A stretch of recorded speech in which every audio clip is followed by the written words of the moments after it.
Selamat pagi, warga Sabah. Nama saya Zainal bin Ajamai. Saya seorang aktivis yang memperjuangkan perjanjian Malaysia dan juga laporan jawatan kuasa antara kerajaan 1963. Pada hari ini, kita akan memperbincangkan satu isu yang sudah lama bergerak di kalangan kita. Namun, walaupun pergerakan itu berleluasa, kita tidak pernah faham apa sebenarnya perkara tersebut. Dan di dalam ini, saya memanggilnya satu pembohongan 20 perkara. Karena inilah yang dikatakan asal yang membentuk perjanjian Malaysia. Saya mau memperjelaskan bahawa 20 perkara bukannya asas perjanjian Malaysia.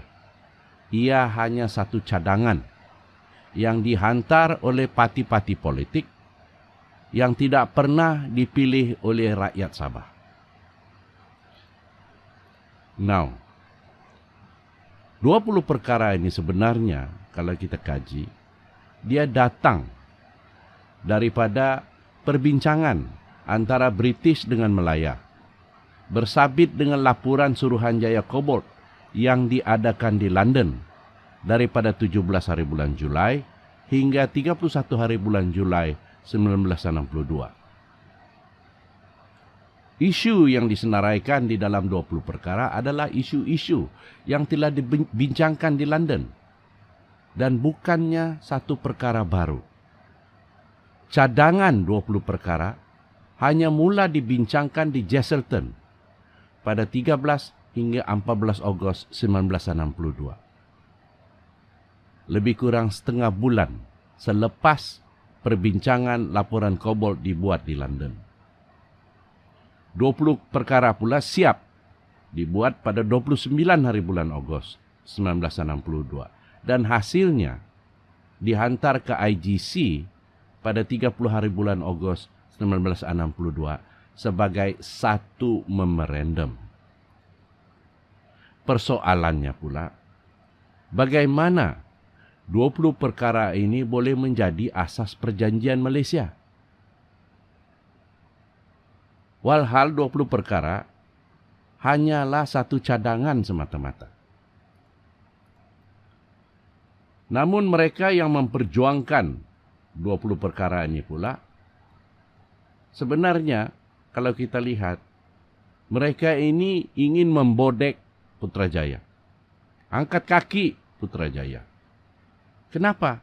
Disebabkan mereka memperjuangkan bahawa Sabah tiada hak untuk membuat apa jua tuntutan. Itu kandungan 20 perkara. Ada juga di antara mereka yang memperjuangkan 20 perkara ini mengatakan bahawa dirinya ditangkap disebabkan ia mengangkat isu 20 perkara. Sekarang saya mau soal. Adakah beliau ditangkap disebabkan 20 perkara? Karena itu kebaikan untuk Putrajaya dan Kuala Lumpur.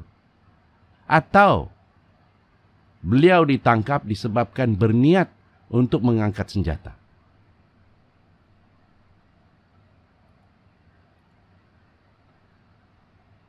Rumusan hasil London Talk menjadi asas perbincangan di dalam jawatan kuasa antara kerajaan atau IGC, bukan 20 perkara.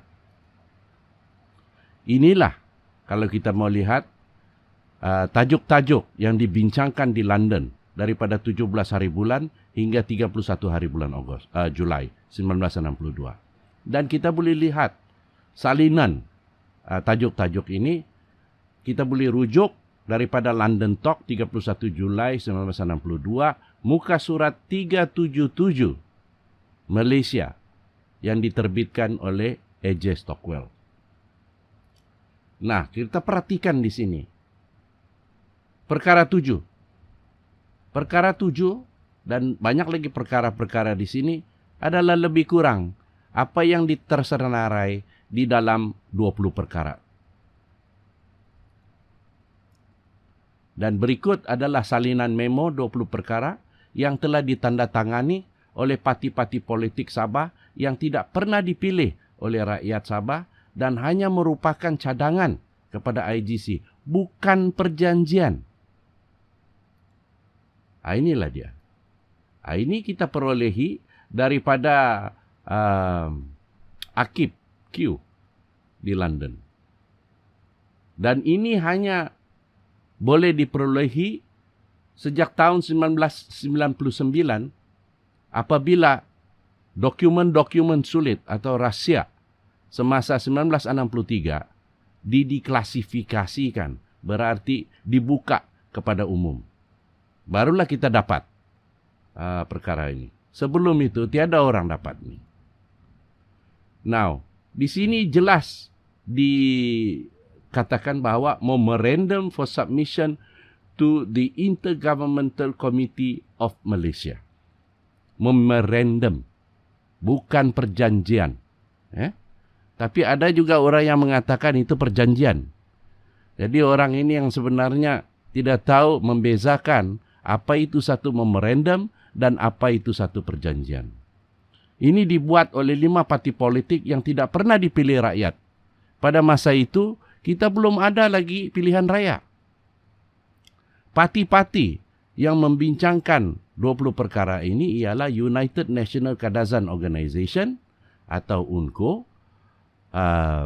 chairman atau presiden dia Donald Stephen, the United Sabah National Organisation atau USNO yang ketuanya Datuk Mustafa, the United Party di mana sekarang tiada sudah, the Democratic Party juga tiada sekarang, dan the National Pasok Memagon Organisation pada masa itu presidennya adalah G.S. Sundang. Dan ini yang membuat 20 perkara. Persekutuan Tanah Melayu tidak terlibat, British tidak terlibat. Dan ini yang ditandatangani, dokumen ini yang ditandatangani yang kita perolehi daripada Q Archive di London. Ada juga orang mengatakan, oh ini bukan yang sebenarnya. Ada lagi yang betul, dokumen yang sahih daripada ini. Tapi disimpan. Jadi kepada orang yang menyimpan itu, simpanlah baik-baik buat jimat. Tidak perlu kasih tunjuk sama rakyat. Now, Donald Stephen menggunakan 20 perkara untuk membantah apabila Singapura keluar daripada Malaysia pada tahun 1967. 67 dia buat, 65 Singapura keluar.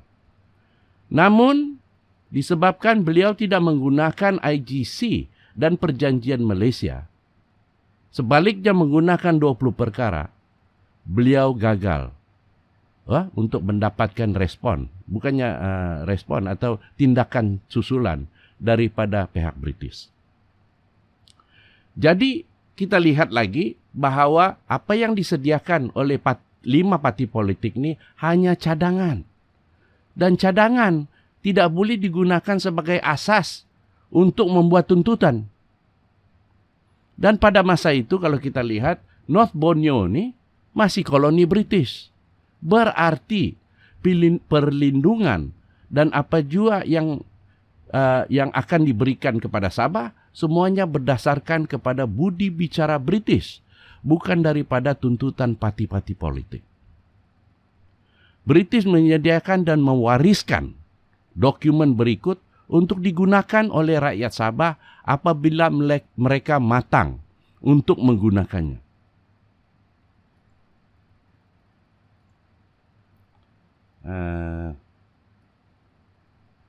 Okay.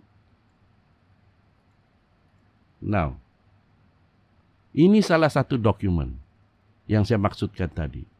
Ini adalah laporan IGC atau laporan jawatan kuasa antara kerajaan yang dibuat oleh British. Keseluruhannya 53 muka surat. Berbanding dengan 20 perkara hanya 4 muka surat. Dan ini pula ditandatangani oleh the United Kingdom, North Borneo, Federation of Malaya dan juga Sarawak. Ini lebih sahih digunakan untuk membuat tuntutan. Dan yang keduanya, perjanjian Malaysia itu sendiri. Ada 235 muka surat. Kenapa kita mau menggantung nasib kita kepada 4 helai kertas?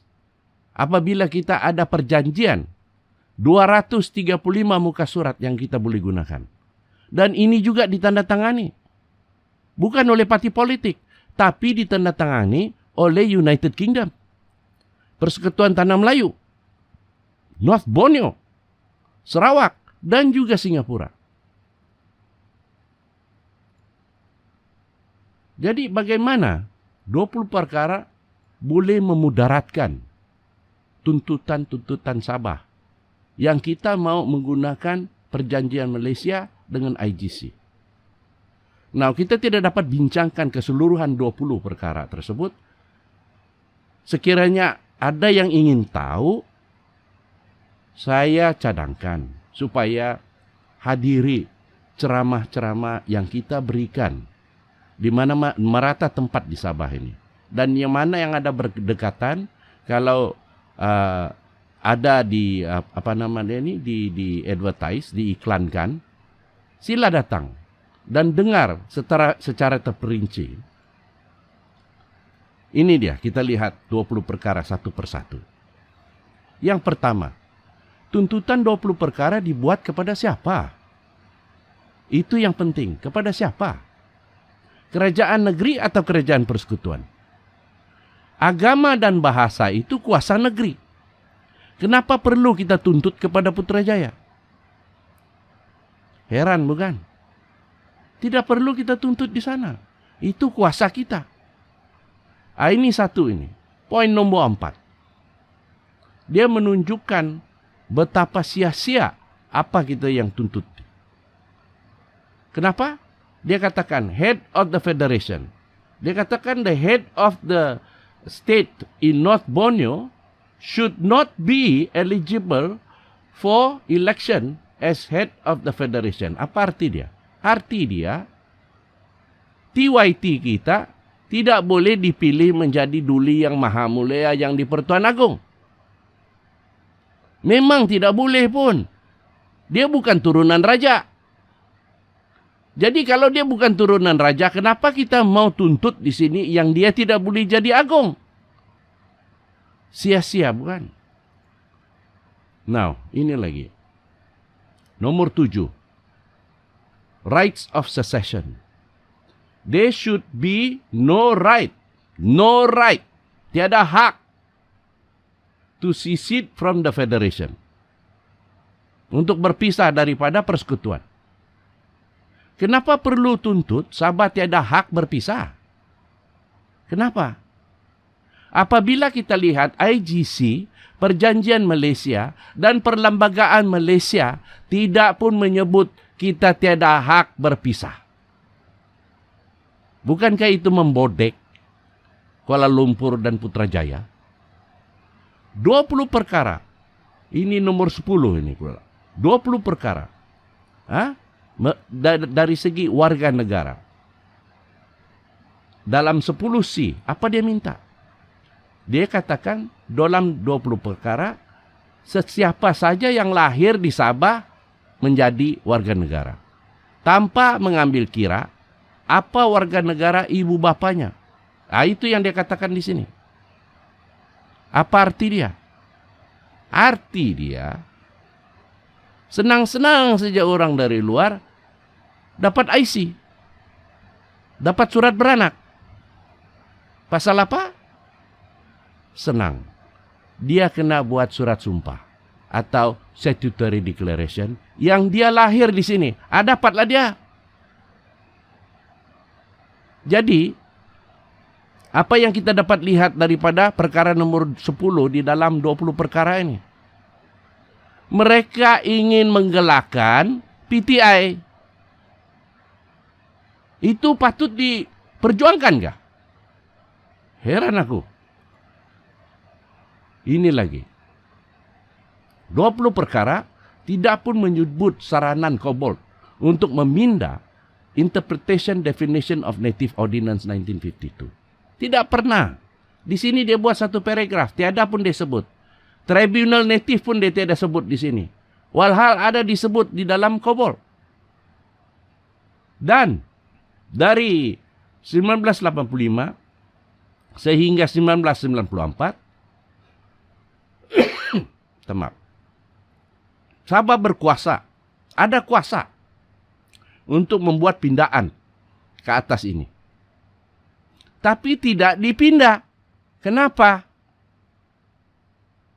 Nah, sampai sekarang, the same people atau orang yang sama ini masih lagi menggunakan slogan, kalau bukan saya, siapa lagi?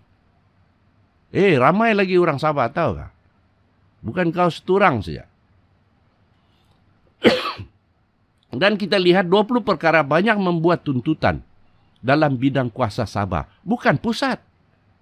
Jadi apa yang kita gembar-gembur? Sepatutnya yang kita bising ini perjanjian Malaysia. Yang sepatutnya kita bising ini IGC. Bukan 20 perkara.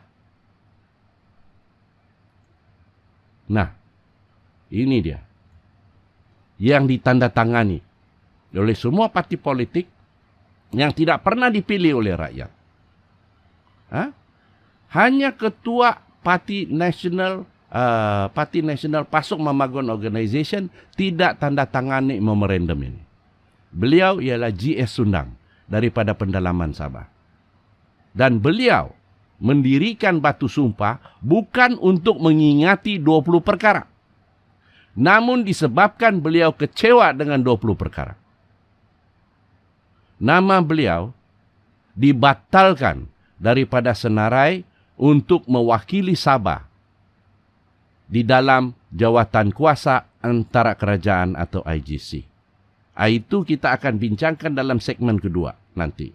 Apabila kita berbincang dengan lebih lanjut lagi, apa itu batu sumpah. Nah, ada yang mengatakan tanpa 20 perkara, perjanjian Malaysia tidak akan wujud. Ini sebenarnya tidak benar. Proses perjanjian Malaysia sudah mula daripada Suruhanjaya Cobalt lagi. Dan wujudnya 20 perkara atau tidak wujudnya 20 perkara bukan penentu. Kebanyakan perkara dicedok di dalam 20 perkara itu, dicedok daripada perbincangan laporan Suruhanjaya Cobalt yang berakhir pada 31 hari bulan Julai 1962. Nah, jawatan kuasa yang membincangkan 20 perkara ini hanya bermula 13 Ogos, setengah bulan selepas akhirnya perbincangan di London. Ada pula perkara yang mengikat Sabah daripada dapat membuat tuntutan kerana tiada hak. Seperti perkara 7. Atau perkara 10C yang menghalalkan pendatang tanpa izin. Namun disebabkan ada di antara kita ini di Sabah ini taksub, jahil, ignorant. Ada yang masih berpegang kepada 20 perkara. Dan itulah yang akan melambatkan tuntutan perjanjian Malaysia 1963. Dan itu yang disukai oleh Putrajaya. Sekian, terima kasih.